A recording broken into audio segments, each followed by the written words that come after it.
Take that. Birded it yesterday, McIlroy. And he's in fine spot there as well. Can he judge the breeze here, Rory? Yeah, it's a sleeper. Fourth hardest hole on the course, this.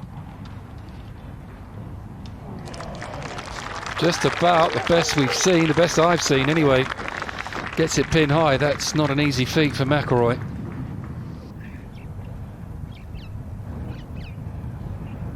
No, that was always low. Well, we knew it because we've seen it. But it seems that no one is immune.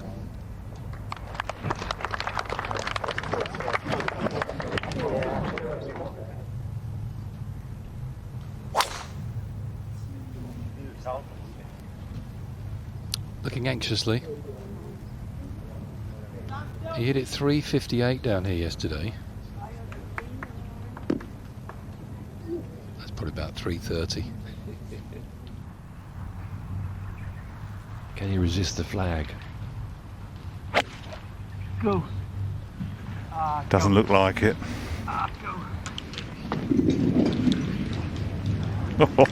Well, it was good enough. That's a fine shot for McIlroy. He was trying to hit that up into the stratosphere. To get to 10 under par, should it drop? Pretty well judged. Come on, Rory. I don't honestly see how Rory gets this one tight to the flag here off the downslope, pitching on a downslope. Oh, there you go. I've been Roried. Yeah, it looks impossible, to be honest.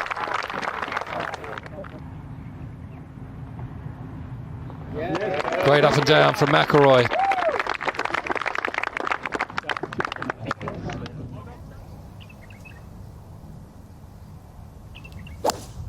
Yeah, it's dropped right off all of a sudden.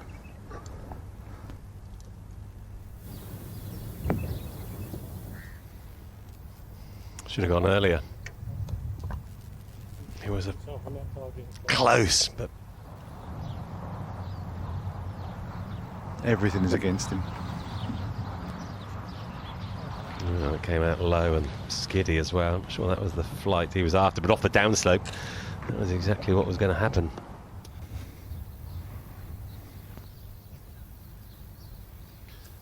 Just a misread. He hit it exactly where he was trying to. Rory, you have to accept that. Can't read them all. Very difficult bunker shot the other back. It's so firm underneath the sand, isn't it? You can't get the club under it. Well, it's a tough hole. Yeah, it's a difficult tee shot with the blustery winds.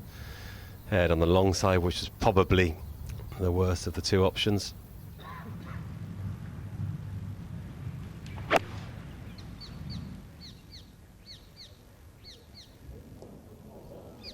Yeah, that's a good aggressive play. He's done the homework. There's more space around that pin than it looks from his angle. And he took it a yard right of the hole. Super aggressive from McIlroy. It looks left to right, but I've got a feeling it turned against the hill. Either way, it's in. Worked that out well, didn't he, from the fairway, McIlroy?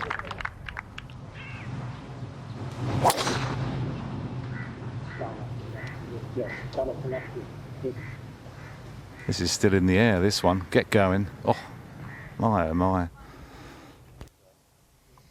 Yeah, it's good now. Brilliant now.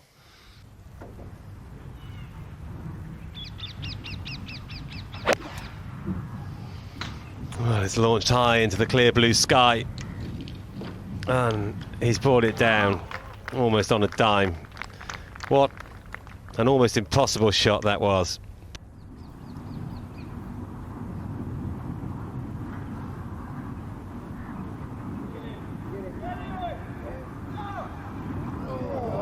Thought he was going to get what he deserved.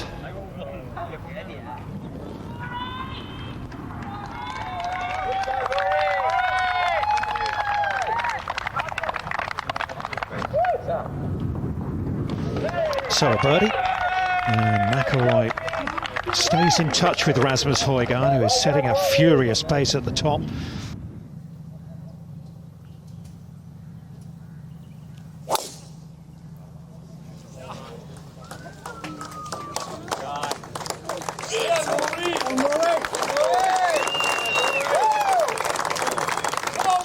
A little bit like at 7, wasn't it? Just flirted with the first cut of rough. That bounces back into the fairway.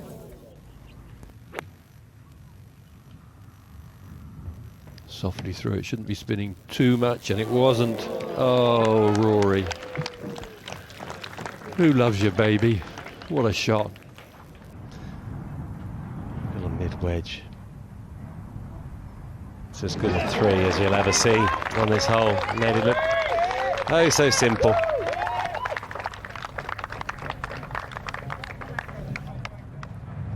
Can he judge the distance? Sounded like the top of the club. Oh, it came out very softly, just as you thought. I think if it had hit the green, it might have released out, but it dug into the fringe. I think he needs to go high, though, to stop it, because it's quite violently downhill. Yeah, that's going to run away.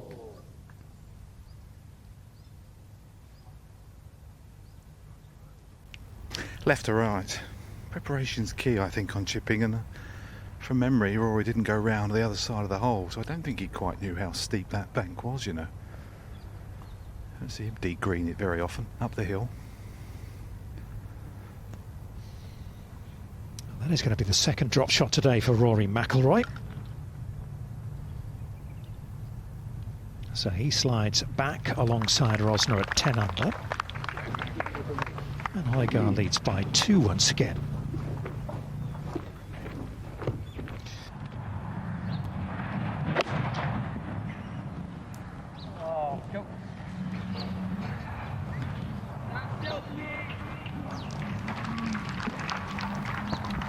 Well, his body reaction sort of said it wasn't as good as that. That's fine. 10 feet, pin high.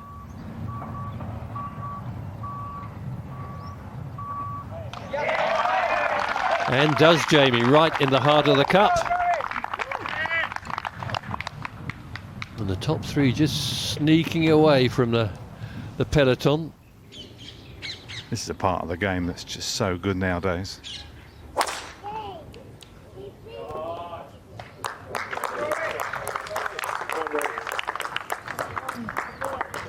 Just ridiculous, absolutely ridiculous. To use one of your phrases, Ken, he's marmalised it. He's marmalised, yeah. Can he take advantage? Just slightly on the upslope, that's the only issue here.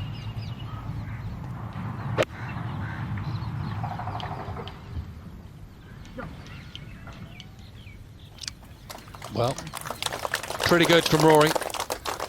Just a drive and a pitch really with a 9-iron on the hardest hole on the course. If I was to say anything, maybe just a hair left to right, but I'm not convinced.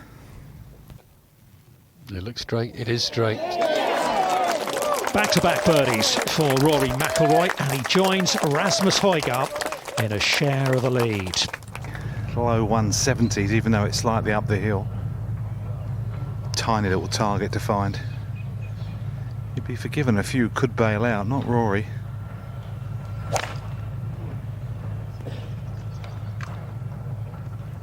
He's looking high in the sky. Oh, one of the few to nearly hold it by the flag down the breeze in a very small portion of the green there.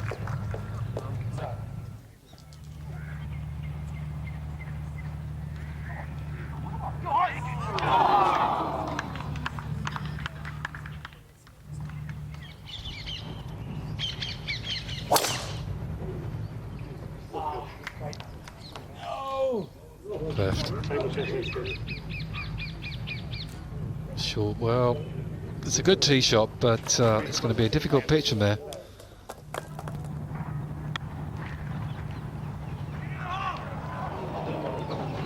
Some chipper is Anthony Wall. Yeah, but we've seen it all day long, haven't we?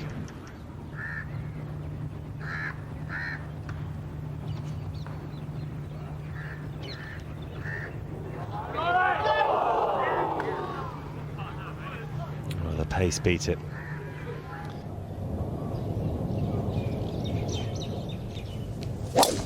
Give me back my son!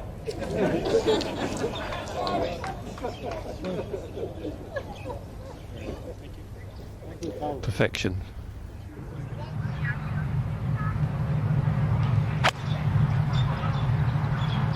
Nailed out. What's the result going to be? Sand.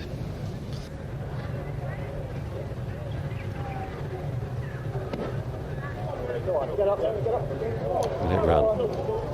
Will it keep running?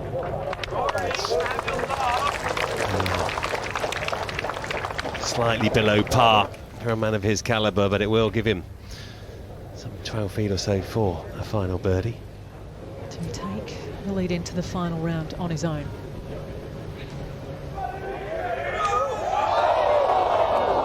Millimetres away.